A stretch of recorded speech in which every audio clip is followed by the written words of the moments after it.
کہ بیٹیاں نصیب سے تو بیٹے دعاؤں کے بعد آتے ہیں. اجی ہم لڑکے ہیں جناب، ہم کچھ ذمہ داریوں کے ساتھ آتے ہیں. آدھی عمر ذمہ داریاں سمجھنے میں گزر جاتی ہے تو آدھی اسے نبھانے میں. پورا بچپن کتابوں میں گزرتا ہے تو جوانی کمانے میں. یہ ذمہ داریاں عمر کے ساتھ بڑھتی ہے، یہ بڑھاپے میں بھی کم نہیں ہوتا. اجی کون کہتا ہے جناب ہم لڑکوں کی زندگی میں کوئی غم نہیں ہوتا. کبھی بیٹا بن کر تو کبھی باپ کا فرض نبھانا پڑتا ہے. کبھی کھانے کے لیے نخرے ہوتے ہیں تو کبھی خالی پیٹ بھی چلانا پڑتا ہے. کبھی ماں کی گود میں سوتے ہیں تو کبھی ذمہ داریوں کی بوجھ میں.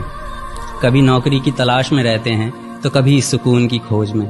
ہم ہر کسی کی تکلیفیں سمجھتے ہیں مگر اپنی تکلیفوں کا کسی سے ذکر نہیں کرتے. ذمہ داریوں کے پیچھے کچھ اس قدر بھاگتے ہیں کہ اپنی خواہشوں کی بھی فکر نہیں کرتے. ہم سے ہر کسی کو امیدیں ہیں مگر کوئی ہم سے ہماری خواہشیں پوچھے کسی کا من نہیں ہوتا. کون کہتا ہے جناب ہم لڑکوں کی زندگی میں کوئی غم نہیں ہوتا. دل ٹوٹ جائے ہمارا پھر بھی مسکرانا پڑتا ہے. چھپ چھپ کر روتے ہیں سب سے آنسو چھپانا پڑتا ہے. ذمہ داریوں کے پیچھے ہمارا عشق بھی مکمل نہیں ہوتا.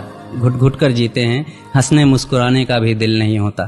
ذمہ داریاں نبھاتے نبھاتے ہمارے خود کے کوئی ارمان نہیں بستے. اپنی خواہشیں دفنا دیتے ہیں کیونکہ ہماری خواہشوں کے لیے آسمان نہیں بستے. ہم ہر کسی کا گھاؤ بھرتے ہیں مگر ہمارا کوئی مرہم نہیں ہوتا. اجی کون کہتا ہے جناب ہم لڑکوں کی زندگی میں کوئی غم نہیں ہوتا.